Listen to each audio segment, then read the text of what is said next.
Lazaret is a first-person horror game where you, as a rescue team member, search for survivors on the Endurance, a ship that vanished on a journey across the Atlantic and has reappeared with seemingly nobody left on board. The game is available on Steam.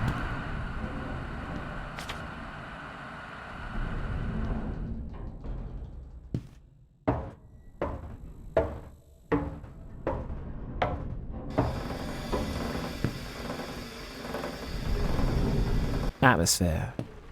The ship's setting is pretty unique, and the narrow, claustrophobic corridors breed paranoia effortlessly. It's quiet, with only the sound of machinery and the groaning of the ship being audible for most of the game. The gentle swaying motion of the water adds to the immersion, and the dim lighting makes dark rooms foreboding. But where the atmosphere really begins to ramp up is when you begin to encounter the various statues that litter the rooms throughout the ship, often left in very human positions, trying to open doors or leaning against walls. Their presence alone is responsible for the large amount of tension on board the ship, since there's a level of mistrust, not wanting to turn your back on them in case they do something.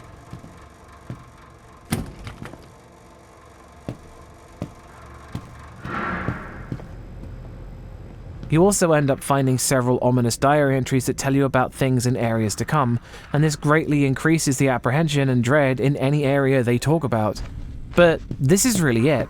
The game's atmosphere mostly comes from creepy scenery and the statues, and it tries several ways of pushing the player into situations which combine them in different ways, and it's still very effective. That's one Harry Mason.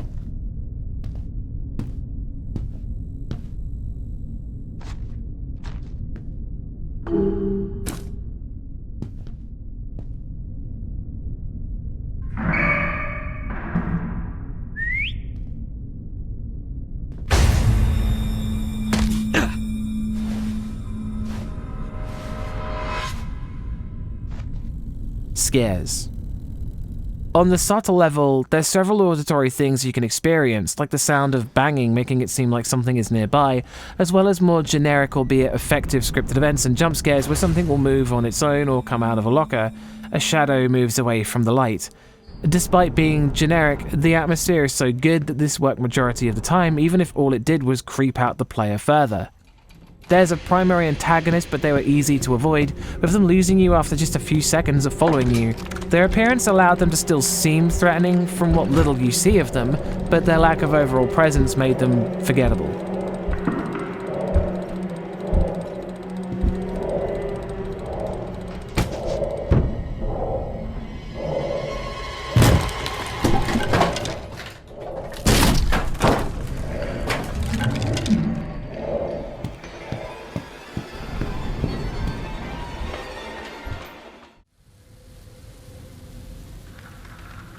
There were several other enemies to deal with which were unsettling in design, but the most effective thing in the game was once again the statues that move on their own if you don't look at them, which really forced you to manage tight areas, and the jump scare animation that happens when you get too close is a shock even if it only stalls the player, since it isn't fatal.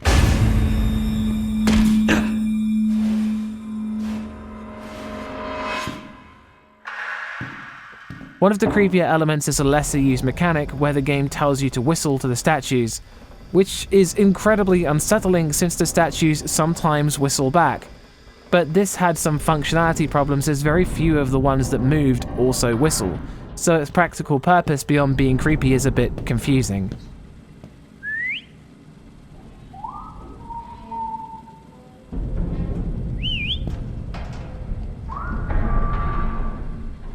The game uses several different tactics for scaring the player, and it's successful to different degrees. That's two Harry Masons. Sound design. The game is pretty quiet and eerie. The ship seems lifeless and dead.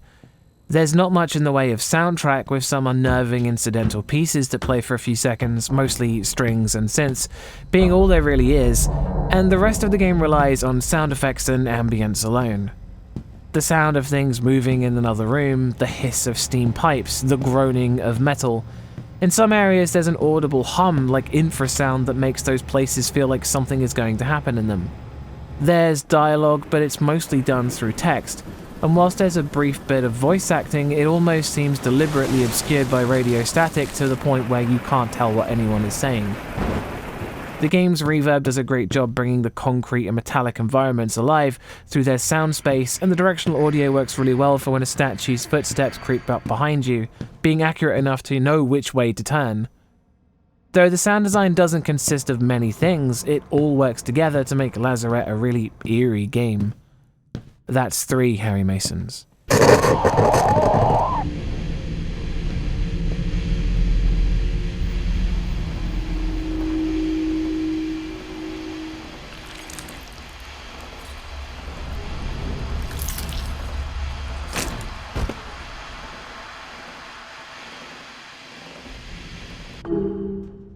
Gore. There's a few gory moments, and whilst they're really weird, the animation is a bit robotic and takes away from some of the more gross moments.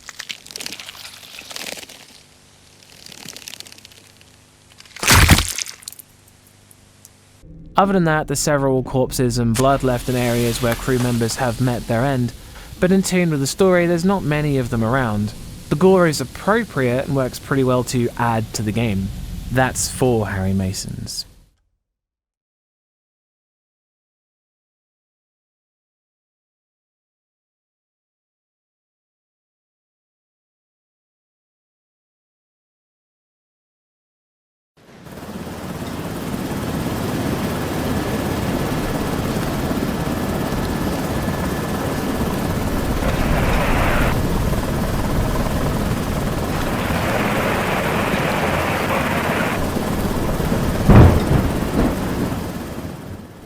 Story.